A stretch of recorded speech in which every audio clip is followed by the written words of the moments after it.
All right, Luke, firstly, welcome to New Zealand.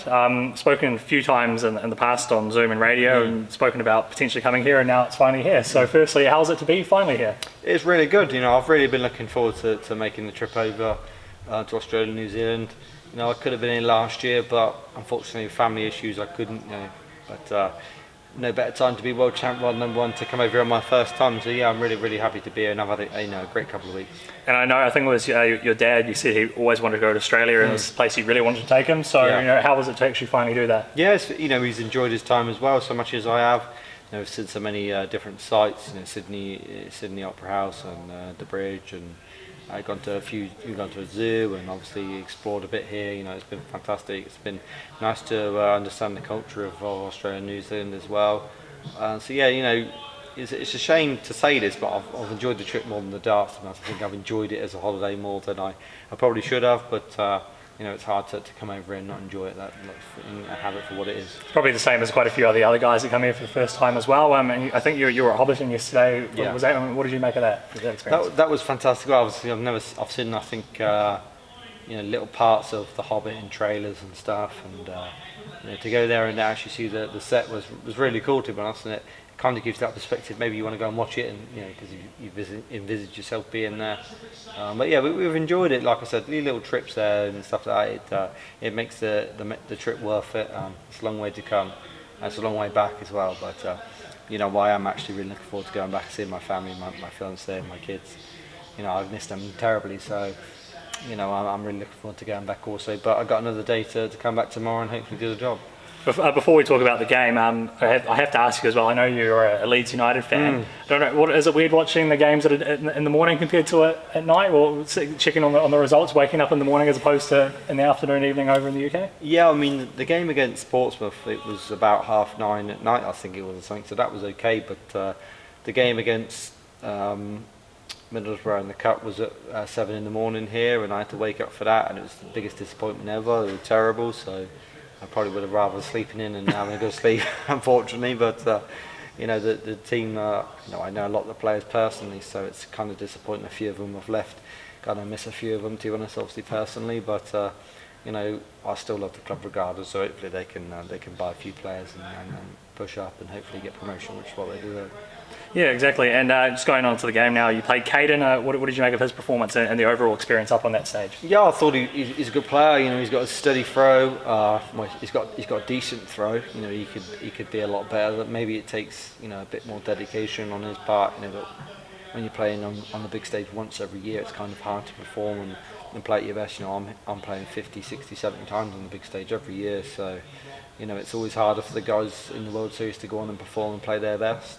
I thought Mark Cleaver was fantastic in the early parts as well, but it's tough for them guys. I think he put in a decent performance. You're playing against the world champion, the one-on-one. It's always going to be a uphill task.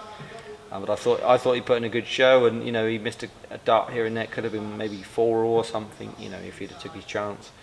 But I thought it was a decent game. I was at my near best, and he put the pressure on me. What about that Hamilton crowd? Fantastic. I think it was better than last week. That's what we like to hear. I'll be honest. I think it was better than last week. The crowd on the Friday was, a bit subdued in Australia, but here it was fantastic. Here we got a very good sellout next week, tomorrow. So I'm hoping that the crowd's even bigger and better, and I'm happy that I'm coming back to enjoy it. I have it's an interesting question to ask you, and I don't want to come across as being a bit disrespectful. Yeah. But I guess in previous years we've seen like Michael Smith has come here as world champion, and some people would say, even going back to when Rob Cross won, it was a bit of a struggle to adapt to being a world champion, and part of that could have been because of the pressure on them. I'm not saying there's pressure, but I guess this year you've kind of had the Luke Littler effect as well, and I know you beat him in the world final, and the successes you've had, but what has it been like being world champion? Has it been what you thought it would be, or do you think it's been a bit subdued because of all the hype around Luke Littler? No, I just a lot of people see that there's a massive hype around Luke, but there's still a massive hype around me. There's a lot of people, a lot of sponsorship opportunities that come my way because of being the best player in the world, and that's what I am. And it's credit to Luke because we get on really well, and he's bringing attention to darts that you kind of haven't seen since Fallon Sherrock, to be honest. And you cannot be grateful of that because the sport needs eyes on it. it needs attention on it, and you know, Luke's bringing that. But I think the good thing about it is it's not just like Luke's dominating. I'm sort of pushing it in on the domination side for winning majors. He's doing it on the popularity side. Put us both together, you know, it's a recipe to grow the sport in great masses. So, you know, this sport is in a great place right now, and you know, I couldn't care less whether the pressure was on me or not. You know, I can deal with it. I've showed that, and you know, the pressure was on me in the match play after Luke went out early, and I showed that's why I'm the world champion. So, you know, we're both growing the game. I'm still new to it, so we're both doing a great job. Of course, the popularity's with Luke, but I'm winning the titles, and that's all that matters. Yeah, and of course, this is your first trip down here in general, but also as the world champion. So, what does it feel like traveling the world, being the man known as the current world champion? It feels great. Like I said, could have been here last year, but I wasn't. And now I'm here as the world champ, world number one. That's the perfect timing for me, and you know, I've enjoyed myself absolutely fantastically. It's been a great journey. The last 12 months, you know, I've won incredible amounts of big titles, but I got to push on. I got to work harder. I got to keep working hard to achieve more. And you know, I don't want to be world number two. I want to be world number one for the rest of my life, and I got to work hard for that. But if I keep playing the way I am on the big stage in the big majors, then I know I can do that. But I've got a lot of people behind me that are going to push me. Luke Littler, Mike Rangier, he wants more.